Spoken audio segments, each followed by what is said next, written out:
Hello, Assalamu alaikum friends. My name is Madhu Ivano and you can also call me MB. So we will start a new chapter of physical chemistry and that is thermodynamic, right? Thermodynamic एक ऐसा chapter है जो physics में भी आता है and also chemistry में भी हमें देखने को मिलता है। सो केमिस्ट्री में जो हम पढ़ेंगे वो थर्मोकेमिस्ट्री होगा, रिएक्शन से रिलेटेड जो थर्मोडाइनमिक होता है वो हम केमिस्ट्री में पढ़ेंगे और जो प्रैक्टिकली होता है इंस्ट्रूमेंट से रिलेटेड या फिर कोई एक्सपेरिमेंट से रिलेटेड होता है तो वो हम फिजिक्स के अंदर थर्मोडाइनमिक देखते हैं, राइट। सो यहाँ पर थर्मोडाइनमिक के अंदर जो सबसे ज्यादा टर्म यूज होती है वो है हमारे पास में चेंज इन हीट, रिएक्टेंट की जो होती है जिसे हम क्या बोलते हैं डेल एच, जिसे हम कहते हैं ये क्या होती है हीट ऑफ रिएक्शन। कहते हैं ना किसी भी रिएक्शन के लिए मतलब वो रिएक्शन हो रही है, रिएक्टेंट से प्रोडक्ट बन रहा है तो उस रिएक्शन को करने के लिए कोई एनर्जी हमें देनी होगी उस रिएक्शन में, तब जाके वो रिएक्शन होगी। या तो वो रिएक्शन होने के लिए एनर्जी रिमूव होगी वहां से या फिर एनर्जी देनी होगी, तो उसको हम क्या कहते हैं हीट ऑफ रिएक्शन कहते हैं। थर्मोडायनेमिक में सबसे ज्यादा टर्म यूज होगी हमारे पास में del H R, heat of reaction या एंथैल्पी ऑफ रिएक्शन क्या होती है पहले एग्जांपल से समझ लेते हैं।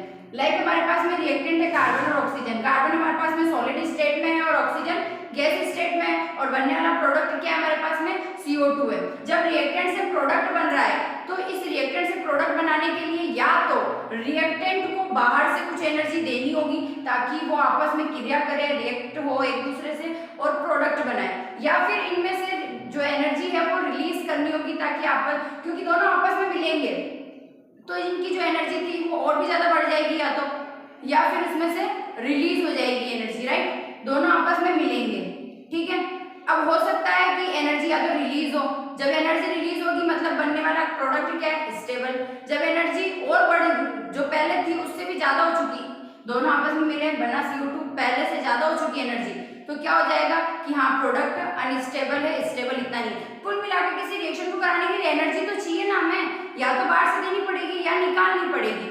तो रिएक्टेंट के साथ करते हैं ना हम, रिएक्टेंट के पास कुछ एनर्जी थी, लाइक इसके पास भी 10 जूल थी, इसके पास भी 10 जूल हीट थी, राइट। अब हमें इससे CO2 बनाना है, ऐसे ही नहीं बन जाएगा ना, या तो इन दोनों को 10 जूल में से कम करना होगा, 8 जूल इसकी 8 जूल उसकी, यानी 20 मिली, 20 में से 2 जूल बाहर निकल गई, बची 18 जूल। या फिर ऐसा हो सकता है कि 10 जूल आपस में 20 जूल हो गया और 2 बाहर से देनी पड़ी, 2 जूल और जोड़ के 22 जूल जब हमारे पास में एनर्जियां आई तो CO2 बना। तो एनर्जी का डिफरेंट क्या आ रहा है, पहले क्या थी 10 कितनी थी 20 जूल, हमने कहा 2 रिलीज हो गई तो 18, यानी रिलीज कितनी हुई 2 हुई ना। तो वो जो एनर्जी का चेंज आता है रिएक्टेंट के अंदर कि रिएक्टेंट की पहले क्या थी हीट और बाद में क्या है, तो रिएक्टेंट की पहले और बाद की हीट में जो डिफरेंट होता है चेंज आता है उस चेंज को हम क्या कहते हैं हीट ऑफ रिएक्शन, क्योंकि जो चेंज आ रहा है ना उसी की वजह से रिएक्शन हो रही है। चेंज आ रहा है क्योंकि पहले से जो उनके पास हीट थी उससे तो वो रिएक्शन कर ही नहीं रहे थे, या तो उनको निकालनी पड़ रही थी या बाहर से देनी पड़ रही थी। जो देनी पड़ी या निकालनी पड़ी उसी से जो एनर्जी मिली है या तो निकाली जिससे रिएक्शन हुई या बाहर से देनी पड़ी जिससे रिएक्शन हुई, तो निकाली या दी गई एनर्जी को ही तो हम हीट ऑफ रिएक्शन कहेंगे क्योंकि उसी की वजह से तो रिएक्शन हो रही है। रिएक्शन करवाने के लिए हीट चाहिए, वो हीट कहाँ से आ रही है तो बाहर से या अंदर से रिलीज करने का, तो रिलीज की जाने वाली या बाहर से हमें एक्सटर्नल सोर्स से ली जाने वाली जो हीट होगी वही तो हमारे पास में क्या होगी हीट ऑफ रिएक्शन होगी। तो समझ में आ रहा है हीट ऑफ रिएक्शन क्या टर्म है थर्मोडायनेमिक की, बहुत इजी है। रिएक्टेंट एक, अब इस डेफिनेशन को पढ़ लेते हैं। इन ए बैलेंस्ड इक्वेशन, जैसे ये इक्वेशन पूरी तरह से बैलेंस्ड है, ऐसा नहीं बैलेंस नहीं, हमें हमेशा एक बैलेंस्ड इक्वेशन लेनी है। द चेंज इन हीट, किसमें हीट में चेंज, वो भी किसकी द रिएक्टेंट, यानी रिएक्टेंट जब कंप्लीट आपस में रिएक्शन करते हैं तो इनकी हीट में आने वाले चेंज को हम हीट ऑफ रिएक्शन कहते हैं कि रिएक्टेंट की पहले क्या थी हीट बाद में क्या है, तो जो हीट में चेंज आया वही हीट ऑफ रिएक्शन है, वो हीट है जो रिएक्शन को पूरा करवाएगी, यानी जितना प्रोडक्ट बनेगा उतना ही प्रोडक्ट बनेगा जितनी हीट हमारे पास में आई है। कहाँ से आई है रिएक्टेंट की हीट में चेंज आने से, वही क्या होगी हीट ऑफ रिएक्शन होगी। अब हम बात करते हैं कि डेल एच जो होता है हमारे पास में, ये हीट की अगर हम बात करें डेल एच आर की हीट ऑफ रिएक्शन की, तो हमें पता होना चाहिए या नहीं पता हो तो मैं बता देती हूँ, डोंट वरी। तो डेल एच जो होता है वो 2 तरह की होती है, मैंने अभी बोला रिएक्टेंट्स को प्रोडक्ट में चेंज करना है, रिएक्शन करवानी है, हीट ऑफ रिएक्शन वहां पर लानी है तो रिएक्टेंट की हीट में चेंज करना पड़ेगा। अब चेंज 2 तरीके से सकता है, या तो वो रिएक्टेंट आप अंदर अपने अंदर से रिलीज करे एनर्जी या फिर बाहर से एब्जॉर्ब करे। जब दोनों केसेस होते हैं यानी तब क्या होता है, रिएक्टेंट की हीट में चेंज होता है। अगर बाहर से ले रहे हैं तो प्रोसेस कैसा होता है, एंडोथर्मिक होता है। और जब हम दे रहे होते हैं, पहले तो बाहर से ले रहे होते हैं तो वो क्या होता है, एंडोथर्मिक होता है। और जब हम रिलीज कर रहे होते हैं तो वो एक्सोथर्मिक होता है। एंडोथर्मिक जब हमने ली तो डेल एच का साइन क्या होता है, पॉजिटिव, और जब हमने रिलीज की तो जो एक्सोथर्मिक होता है उसका साइन क्या होता है, हमेशा डेल एच का नेगेटिव। सो मैं नेक्स्ट पेज पे इसको लिख देती हूँ, क्योंकि मैंने समझा दिया तो वापस नहीं समझा, मैं लिख देती हूँ, उससे समझ में आ जाएगा। तो यहाँ हमने जिस हीट ऑफ रिएक्शन या एंथैल्पी ऑफ रिएक्शन की बात की है, उसके टाइप्स जो मैंने अभी थोड़ी देर पहले लास्ट पेज पे समझाए थे, उसको मैंने पूरा यहाँ पर लिख भी दिया है, ताकि हमारे पास में अगर नोट्स बना रहे हो आप लोग तो उसके लिए हो। लाइक हमारे पास में दो टाइप हो गया, एक्सोथर्मिक एंड एंडोथर्मिक, और साइन वगैरह ये सब आ गया, किसमें हीट फ्री होती है, किसमें हम गेन करते हैं, ये भी इस पे बता दिया गया। हम लॉज ऑफ थर्मोकेमिस्ट्री की बात कर रहे हैं कि कौन कौन से थर्मोकेमिस्ट्री के लॉ है। तो फर्स्ट लॉ है हमारे पास में हेस लॉ। हेस लॉ क्या कहते हैं, according to this law the change of heat यानी डेल एच आर, इसी को हीट ऑफ रिएक्शन कहते हैं, चेंज ऑफ हीट को। तो the change of heat in A reaction depends only on the initial and final state, not on the path adopted. क्या कहना चाह रहा है, डेफिनेशन फिर से पढ़ेंगे, लेकिन उससे पहले इस एग्जाम्पल को जो मैंने लिखा है उससे समझे। कार्बन जब ऑक्सीजन गैस के साथ जुड़ता है तो क्या बनाता है, कार्बन डाइऑक्साइड। और हमने कहा इस रिएक्शन को करवाने के लिए जो नीडफुल चेंज ऑफ हीट है या हीट ऑफ रिएक्शन है वो क्या है, डेल H1, ठीक है। फिर हमने कहा कि कार्बन को ऑक्सीजन के साथ जुड़कर कार्बन मोनोऑक्साइड बनाने के लिए हमें कितनी हीट चाहिए होती है, डेल H2, यानी ये हीट ऑफ चेंज या ये हीट ऑफ रिएक्शन हमें चाहिए होता है। फिर हमने कहा इस कार्बन मोनोऑक्साइड में ऑक्सीजन जोड़कर CO2 बनाने के लिए हमें क्या चाहिए होती है, हीट डेल H3, यानी इतना हीट का चेंज या इतनी हीट ऑफ रिएक्शन इस रिएक्शन को इसमें बदलने के लिए चाहिए होता है। तो ये हेस लॉ क्या कहता है कि इन्हीं, जैसे ये हमारे पास में डेल H1 मैंने लिखा है, उसको देखने से तुम्हें समझ में आ जाएगा सब। डेल H1 बराबर del H2 plus del H3, क्या बताना चाह रहे हैं, यानी डिपेंड करता है कि प्रोडक्ट यहाँ पर भी सेम है, यहाँ पर भी सेम है। इनिशियल कंडीशन हमने यहाँ भी कार्बन से शुरू की है, यहाँ भी कार्बन से शुरू की है, यानी एक कार्बन से एक तो हम पहले CO2 बना रहे हैं और एक बार में पहले उससे CO बना रहे हैं और बाद में CO2 बना रहे हैं। इसको बोल रहे कि डेल H1 है, इसको बोल रहे डेल H2 है, इसको बोल रहे डेल H3 है। लेकिन इनिशियल और फाइनल कंडीशन तो फिर भी सेम है ना, यहाँ भी कार्बन से कार्बन डाइऑक्साइड बना, यहाँ भी कार्बन से कार्बन डाइऑक्साइड बना। हेस लॉ कहता है कि जो रिएक्शन होती है, द चेंज ऑफ हीट, जो चेंज ऑफ हीट होता है वो किस पर डिपेंड करता है, वो इनिशियल और फाइनल कंडीशन पर डिपेंड करता है। हीट ऑफ चेंज जो है, चेंज ऑफ हीट जो है वो कब अलग अलग होगा, जब इनिशियल और फाइनल कंडीशन अलग अलग होगी, फाइनल और इनिशियल स्टेट अलग अलग होगी, क्योंकि डिपेंड उस पर करता है ना कि पाथ पर। अगर यहाँ से यहाँ की बात करें, इनिशियल और फाइनल जो स्टेट है प्रोडक्ट या रिएक्टेंट है वो क्या है, सेम, इनिशियल फाइनल सेम, तो ये डिपेंड उस पर करता है, वही सेम है। तो ये हीट ऑफ रिएक्शन इन दोनों के एड के बराबर नहीं होगी क्या, ये हीट ऑफ चेंज इस हीट ऑफ चेंज के बराबर नहीं होगा क्या, क्योंकि डिपेंड किस पे करता है, ये डिपेंड करता है इनिशियल और फाइनल स्टेट पर, जो कि चेंज है ही नहीं, सेम है। जब इनिशियल और फाइनल स्टेट सेम है तो हीट ऑफ रिएक्शन चेंज कैसे हो सकती है, इसलिए जो ये डेल H1 है वो किसके एड के, del H2 plus del H3 के एड के बराबर हो गई। यानी हेस लॉ क्या कहता है, अगर कोई रिएक्शन हो रही है, उसमें कोई रिएक्टेंट प्रोडक्ट बना रहा है और उसमें हीट ऑफ चेंज कुछ डेल H1 है, वही रिएक्टेंट से वही प्रोडक्ट बन रहा है, लेकिन पाथ चेंज कर दिया, जो पाथ पहले था पाथ 1 वो चेंज करके उसको पाथ 2 में बदल दिया, तो अब जो वही रिएक्टेंट से वही प्रोडक्ट बना रहा है, पाथ चेंज कर दिया, तो क्या हीट ऑफ रिएक्शन चेंज होगी, नहीं, हेस लॉ के अकॉर्डिंग वो चेंज नहीं होती है, अब भी वही रहती है। तो मैंने भी वही किया कि जब इनिशियल फाइनल स्टेट सेम है, अभी भी वही रिएक्टेंट वही प्रोडक्ट है, तो डेल H1 किसके बराबर होगा, इनके बीच में जितनी भी हीट आई है उनके बराबर। तो कौन कौन सी हीट ऑफ चेंज आएगा, डेल H2 और डेल H3, तो ये इसके बराबर आ गया। आ गया समझ में हेस लॉ। तो थर्मोकेमिस्ट्री में हम जो सेकंड कॉन्सेप्ट या ले रहे हैं, जो कि लॉ कह सकते हैं बट साइकिल बोलते हैं इसको हम, क्योंकि साइकिल फॉर्म में ही ये लॉ दिया जाता है, इसलिए साइकिल फॉर्म बोल रहे हैं। लाइक हम बात किसकी कर रहे हैं, लॉज ऑफ थर्मोकेमिस्ट्री। तो फर्स्ट हमने हेस लॉ की बात की थी, अब हम किसकी बात कर रहे हैं, बॉर्न हैबर साइकिल की, BH साइकिल जिसको शॉर्ट में बोलते हैं। तो BH cycle is used to determine the lattice energy, यानी BH साइकिल का ऑलवेज यूज हम किस लिए करते हैं, लैटिस एनर्जी फाइंड आउट करने के लिए। अब जिसको लैटिस एनर्जी नहीं पता, क्योंकि लैटिस एनर्जी का यूज जो हम कंप्लीट लैटिस एनर्जी की स्टडी करते हैं वो हम करते हैं जो हमारे पास में केमिकल बॉन्डिंग चैप्टर होता है, इनऑर्गेनिक का केमिकल बॉन्डिंग चैप्टर, तो उसके अंदर अलग अलग टाइप के बॉन्ड की बात हम करते हैं। तो वहां पर जब आयनिक कंपाउंड में आयनिक बॉन्ड की बात करते हैं तो वहां पर हम लैटिस एनर्जी की बात करते हैं और कंप्लीटली वहां पर इसकी स्टडी लैटिस एनर्जी की होती है। सो मैं यहाँ पर क्योंकि इसको समझेंगे तो इस चैप्टर में जरूर अटकेंगे, तो हम ये भी बात कर लेते हैं कि लैटिस एनर्जी होती क्या है। तो पहले ये हमें पता होना चाहिए कि बॉर्न-हेबर साइकिल का यूज कब करते हैं, जब हमें किसी भी कंपाउंड के लिए लैटिस एनर्जी फाइंड आउट करनी होगी कि इस कंपाउंड को बनाने के लिए कितनी लैटिस एनर्जी हमें चाहिए। तो वो लैटिस एनर्जी जब भी हमें फाइंड आउट करनी तो हम बॉर्न-हेबर साइकिल का यूज करते हैं। दूसरा हमें ये पता होना चाहिए बॉर्न-हेबर साइकिल खुद डिपेंड करता है किस पर, हेस लॉ पर।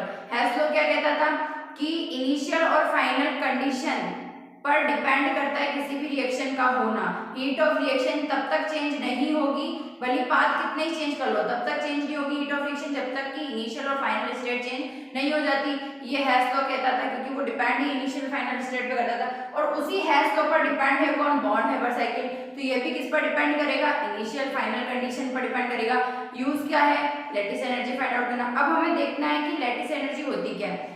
सोडियम का आयन ले लिया हमने जिस पर +1 चार्ज होता है, क्लोराइड का ले लिया, क्लोराइड आयन लिया उसमें क्या हो गया, -1 चार्ज हो गया। दोनों चार्ज को हमें गैसियस फॉर्म में लेना है। सोडियम का आयन भी गैस है, क्लोराइड का आयन भी गैसियस स्टेट में है।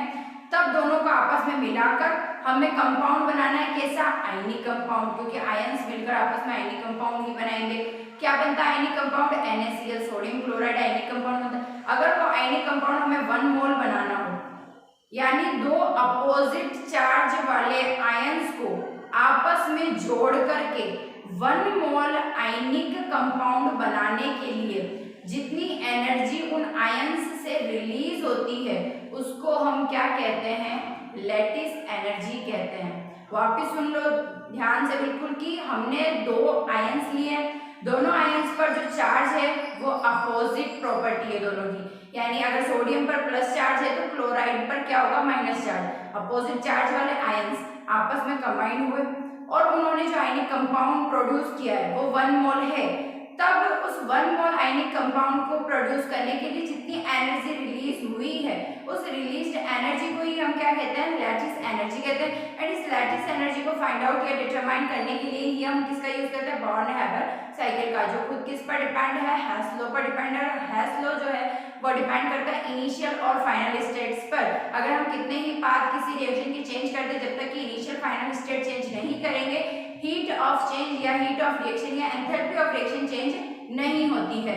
सो इस बॉर्न-हेबर साइकिल से हम लैटिस एनर्जी कैसे फाइंड आउट करते हैं, वो भी हेस लॉ का यूज करके, क्योंकि इस पर डिपेंड है, तो वो हम जस्ट नेक्स्ट पेज पे देख लेते हैं। सो अभी हमने जो बॉर्न-हेबर साइकिल की बात की है, बॉर्न-हेबर साइकिल जो हमने अभी लर्न किया है, मैंने कहा था उसको समझना है तो हमें नेक्स्ट पेज पर एग्जांपल देखना है उसके लिए, तो वो देख लेते हैं, राइट। सो हमने जो एग्जांपल लिया है वो किसका लिया है कि सोडियम सॉलिड फेज में और क्लोरीन गैस है, तो वो क्लोरीन गैस फॉर्म में हो गई हमारे पास में, और बना कौन सा कंपाउंड है, आयनिक सोडियम क्लोराइड। तो यहाँ पर इन दोनों रिएक्टेंट की हीट में कुछ चेंज हुआ होगा, उसी हीट चेंज को हम क्या कहेंगे, हीट ऑफ रिएक्शन, यानी हीट ऑफ फॉर्मेशन। इसका फॉर्मेशन करने के लिए जो हीट का नीड होगी वही क्या हो जाएगी, हीट ऑफ फॉर्मेशन हो जाएगी। तो हमें यहाँ से लैटिस एनर्जी निकालनी, क्योंकि हमने कहा था कि बॉर्न-हेबर साइकिल का यूज लैटिस एनर्जी निकालने में करते हैं और डिपेंड किस पे करता है, ये हेस लॉ पर डिपेंड करता है। तो हमने क्या किया, लैटिस एनर्जी कब निकाल देंगे, क्या यहाँ से यहाँ जाना कोई लैटिस एनर्जी नहीं। लैटिस एनर्जी होती है कि अपोजिट चार्ज वाले आयंस का आपस में मिलकर 1 मोल आयनिक कंपाउंड प्रोड्यूस करना, क्या है, लैटिस एनर्जी। यानी इन आयंस से यहाँ तक जाना क्या है हमारे पास में, लैटिस एनर्जी। क्योंकि इनकी बात अगर हम करें तो इसमें भी सोडियम क्लोराइड बन रहा है, अगर इस पाथ से जा रहे हैं, इसमें भी हम जाए इस पाथ से, तो क्या बन रहा है, सोडियम क्लोराइड बन रहा है, राइट। क्योंकि बन तो ये भी सोडियम क्लोरीन से सोडियम क्लोराइड रहा, ये भी सोडियम और क्लोरीन से क्या बन रहा है, यहाँ पर सोडियम क्लोराइड बन रहा है। यानी इनिशियल और फाइनल स्टेट दोनों में क्या है, सेम है। तो हीट ऑफ फॉर्मेशन किसकी बराबर हो जाएगी लैटिस एनर्जी के अकॉर्डिंग टू हेल्स लॉ क्या कहता है, जब पाथ अलग अलग हम बना ले, जैसे इसमें पाथ इतना लंबा होके ये बन गया और एक में डायरेक्ट यहाँ से ही आ गया, लेकिन दोनों में जैसे पहले वाले एग्जांपल में भी इधर से जाओ तो भी CO2 बन रहा था, इधर से जाओ तो भी CO2 बन रहा था, राइट, कार्बन से। तो जब इनिशियल फाइनल स्टेट सेम थी तो पाथ कितने चेंज करो, हीट सेम आ रही थी, तो यहाँ पर हीट क्या है, डेल HF, वही डेल HF किसके बराबर हो जाएगी, लैटिस एनर्जी की। कौन सी लैटिस एनर्जी, ये जो यहाँ से यहाँ जा रही है वो लैटिस एनर्जी के बराबर हो जाएगी अकॉर्डिंग टू हेल्स लॉ, हीट दोनों की चेंज सेम हो जाएगी।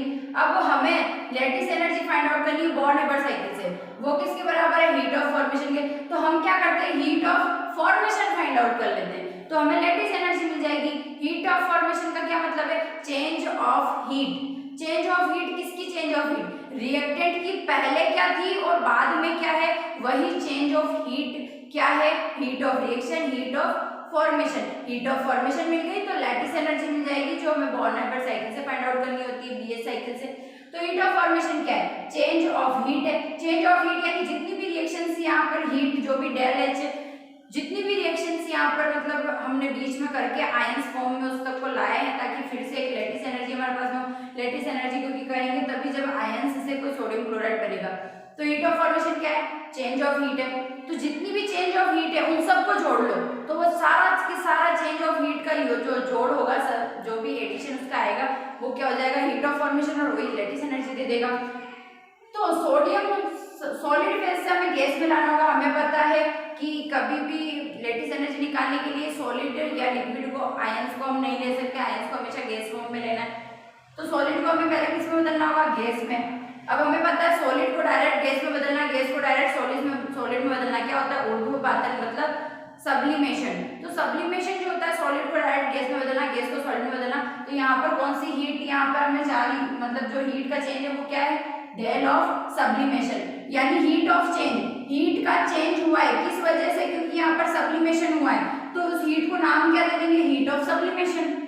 अगला चलते हैं, हमें क्या चाहिए, साथ में गैस तो है, आयंस फॉर्म में चाहिए अगर लैटिस एनर्जी निकालनी है। तो आयंस में काम करने के लिए हमने दो तरह की एनर्जी पढ़ी होगी, किसके अंदर, आई थिंक पेरियोडिक टेबल के अंदर हम पढ़ते हैं केमिस्ट्री के 11th की इनऑर्गेनिक का चैप्टर पेरियोडिक टेबल में। हमें एक तो पढ़ते हैं आयोनाइजेशन एनर्जी और एक होता है इलेक्ट्रॉन ज्ञान एंथैल्पी। तो आयोनाइजेशन एनर्जी क्या होती है, यानी किसी भी एटम को हमें क्या करना है, इलेक्ट्रॉन उसमें से निकालना है। निकालने के लिए जो उसको एनर्जी हमें देनी पड़ती है वो क्या, आयोनाइजेशन एनर्जी। तो ये क्या हो जाएगा, आयोनाइजेशन एनर्जी हो गई। यहाँ की बात करें, Cl2 है वो भी हाफ है, Cl और Cl आपस में जुड़े हैं, हमें एक Cl चाहिए, तो उनके बॉन्ड को ब्रेक कर दिया, तो वो D क्या हो गई, डिसोसिएशन एनर्जी। क्या हो गई, डिसोसिएशन। D का क्या मतलब है यहाँ पर, D का यहाँ पर मतलब है डिसोसिएशन। D का मतलब यहाँ पर क्या है, डिसोसिएशन से है। सो हमें यहाँ क्या पता होना चाहिए, D लिखा, D/2 क्यों किया, क्योंकि हमारे पास में हाफ Cl2 है। Cl2 पूरा Cl2 नहीं है कि Cl और Cl है उसके बीच में बॉन्ड ब्रेक कर दिया तो D आ गया। पहले से Cl2 भी हाफ है, इसलिए D/2 हो गया। Cl गैस फॉर्म में पहले से था, Cl अभी भी गैस में है, पहले Cl2 था अब Cl हो गया। अब इसको आयन फॉर्म में चेंज करना है, लेकिन हमें ध्यान रखना है क्लोरीन पे माइनस चार्ज आता है, तो क्या इलेक्ट्रॉन निकाले इसमें से और उसके लिए दे एनर्जी, आयोनाइजेशन एनर्जी नहीं, इसमें इलेक्ट्रॉन जोड़ना है बाहर से, और जोड़ने के लिए क्या होती है, इलेक्ट्रॉन गेन एंथैल्पी, तो वो आ गई। अब जितना भी हीट का चेंज हुआ है, हमें पता है हीट ऑफ चेंज ही क्या होता है, हीट ऑफ रिएक्शन होता है। हीट ऑफ रिएक्शन क्या है, हीट ऑफ फॉर्मेशन। तो heat of formation is equal to del H sublimation, ionisation energy D/2 and del EgH। ये क्या हो गया, हीट ऑफ फॉर्मेशन, और ये क्या दे देगा, लैटिस एनर्जी दे देगा। आया समझ में कि बॉर्न-हेबर साइकिल से कैसे लैटिस एनर्जी फाइंड आउट की जाती है। लैटिस एनर्जी होती क्या है, यानी ये जो हमने इतना सारा रिएक्टेंट की हीट में चेंज किया है, ये हीट चेंज ही क्या है, हीट ऑफ रिएक्शन है, और heat of reaction lattice energy के बराबर क्यों, क्योंकि इसमें भी NaCl बन रहा है, और जब हम आयंस से भी बनाएंगे तो भी NaCl बन रहा है, और आयंस से जब बनाते हैं गैसियस फेज में तो वो लैटिस एनर्जी होती है, वो इसके बराबर होगी। अगर ये सवाल उठ रहा हो कि ये सब क्यों किया, क्योंकि हमें लैटिस एनर्जी फाइंड आउट करनी होती है बॉर्न-हेबर साइकिल से, और लैटिस एनर्जी तभी निकाली जाती है जब आयंस अपोजिट चार्ज के आयंस हो हमारे पास में गैसियस फॉर्म में, तो उनको गैसियस फॉर्म में भी लाना होगा और अपोजिट चार्ज भी उन पर लाना होगा, क्योंकि दोनों का फाइनल प्रोडक्ट दोनों का NaCl है, इसलिए दोनों की हीट बराबर हो जाएगी। ये हीट होती क्या है, हीट ऑफ चेंज।